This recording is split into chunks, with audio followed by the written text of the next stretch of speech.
This is the Friday, February 15th, 2013 version of the Market Plus segment. Joining us now are Walt Acne and Virgil Robinson. Welcome back, guys. Hi, Mike. How are you, Mike? Doing well. Walt, we kind of had to cut you off on the show. Let's talk more in depth about where you think live and feeder cattle are headed now that this Barclays thing is out of the system.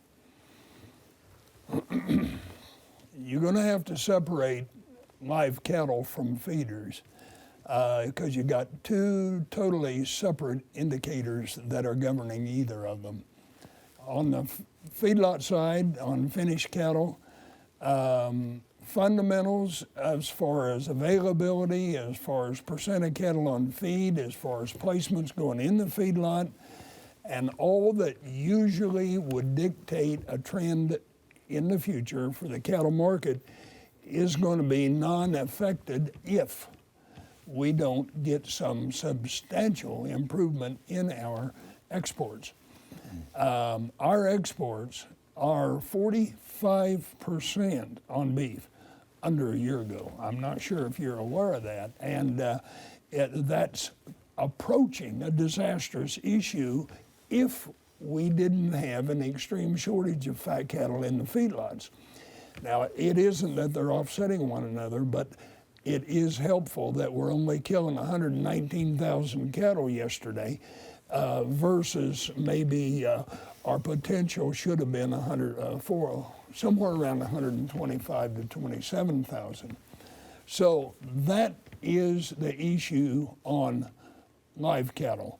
Live cattle are not going to go anywhere in spite of all of the pluses in the fundamentals unless we increase exports. Does the news from Japan, is that going to have any benefit for us soon, do you think? Well, that news you're in reference is the 30-month approval versus the 20, and that was decided back here 6 or 8 months ago, and we've progressively had that carrot hanging on a stick in front of us ever since, and they've done nothing. Okay. And I don't know that they will. I don't know when they will.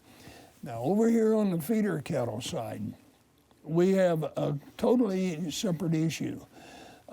Mike, we have the lowest national beef cow herd in numbers in 60 years. Now, I would say that's the lowest in history because I don't know if anyone can document where we really were 60 years ago. But they do indicate, records indicate 60-year low as we speak. That in itself, if all of the feedlot values would do as they should with the lowest inventory of fat cattle coming out of the feedlots, the lowest tonnage of beef coming out of the feedlots because of the price potential of gain costs, the cattle feeders are not carrying them quite as long. And so all of that should be a plus for the value of the fat cattle. It isn't. It's totally the matter of where is dressed beef going to go and what's going to cause it to go. And it has to be exports. Feeder cattle, we've got a huge deficit in feeder cattle resulting from the drought for the last 2 years. The Southwest, the South, the Midwest, the entire area has been adversely affected by that drought. Pastures are of no value right now. Grain costs are exorbitant in the feedlots. Hay is out of sight. And so they're going to hold the cow herd where it is because they can't afford to carry them or increase the size, if that answers your question. That does. That does. So we need exports. We've got to have exports. And so in order for that to happen, we're probably going to need bigger, better economic news from around the world. I mean, we're going to need consumers out there buying. Our domestic, our consumer, our usage cannot support anything near a kill like what we're doing right now, which is less than it was a year ago, because our exports aren't there. It's reliant on the consumer, and they're not going to support a higher cash cattle market as far as dressed beef values go at the retail. They're not going to do it. And to that end, we've got a question here from a viewer who's asking, are meat processors making any money? No, No, and haven't been since Long this time. last summer. long time. And they're just going to keep plugging along, hoping we get a turnaround, you think? A good case in point for your viewer. In 1971, Cargill, which is Cargill, was Missouri Beef Packers, became MBPXL, built their flagship plant in Plainview, Texas. And it was an enormous plant. I happened to be there at that time as head cattle buyer. That closed the first part of February indefinitely. 2,000 employees were laid off and shipped elsewhere or else went to different employment. And that'll tell you, if they'd have been making money, that plant would never have closed. Yeah. So it's just not a very sunny picture out there. It truly is not, and it all hinges on the value of the dressed product. And who's willing to pay it? That's Because right. American consumers are tapped out. They're tapped out. It's the best way to put it, Mike. All right. That's the best way to put it. All right, Virgil, we do have a question here from one of our viewers, Kevin in Dunlap, is asking us, as far as cost of production goes, how does South America compare to North America? Is there a big difference there? Do you know? Inputs in both regions have gone up. Variable costs have gone up in both.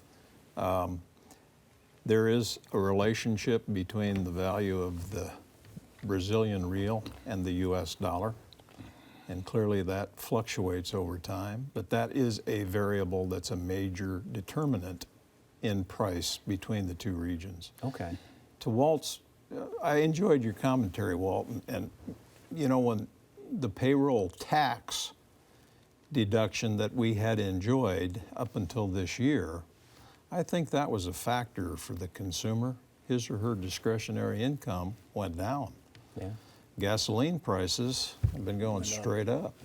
So the competition for that disposable income has intensified. And as a result, as you mentioned, with retail beef prices in the fourth quarter, I believe, of 2012 at record high levels, They were. It's had an effect on disappearance. I think, Walt, now correct me, I might be wrong here, but I think there's a cold storage report next Friday, I think, the 22nd, which might give us an indication at least of month over month disappearance, as well as disappearances compared to a year ago. And I know in January it was concerning. We built some inventory. Your point, Virgil, on cold storage, due to the ban on our product, meat product by Russia, because of the hormone growth additive that they've asked us to discontinue, and we will not do it. Because of that, that market is lost to us. And because of that, we've got still 425 to 30,000 head of hogs being slaughtered each day. And of that, we still are having to rely on domestic usage. They can't do that. And so they're going to cold storage with bellies, particularly. And the bacon slicing season isn't here yet. So we're getting a backlog of bellies in the cold storage and we can't export them. Yeah. Well, you know, Japan as well, a pretty good customer of ours, not only corn, but also value-added beef and pork and other species. To describe their economy as robust would be certainly misleading. If not recession, it's pretty damn close. Yeah. So clearly that's a factor as well as you think about the ability to export higher value Excellent products. point. Yeah. Good point. Yeah. Well, you guys are making my job really easy here tonight. We do have one final question relating to new crop corn prices. Is there hope for new crop corn prices, or did hope leave town? Are we just trading the weather? I mean, is that what it's going to take to get us back to where we were last year? Well, it's certainly a factor. I don't think this is wrong. I think this is accurate. I looked at Iowa State's crop budgets just this week, and given central Iowa new crop values, there was still a pretty significant, at least as measured by historical values, return in growing both corn and soybeans. So it's kind of relative to what he terms their opportunity or value or Yeah. however he phrased his question. I mentioned the prospect this season of those who possess on-farm storage. Now, I think there's an opportunity if these large inventories come to fruition between now and the fall of 2013, where carrying charges will in fact widen or provide an opportunity for those who understand the mechanics of a storage hedge. Now, if that's mystery to our viewers or our listeners, please understand that every ag extension site has papers addressing cost of carry or storage hedges. I would suggest our viewers educate themselves and understand that concept. I think it will come into play this season, unlike last season. So advice, if you're looking for something to do before getting out there in the planter, check out the extension websites and read up, because this would be a good year Yeah. to have that information. Storage hedge is a good topic to understand, good subject to understand. Well, thank you both so much for being here. Thank you both for your insights. We really appreciate it. And thank all of you for watching and checking us out here on the web. Please continue to send in your questions, and we'll continue to get qualified people to answer them for you. Have a great week.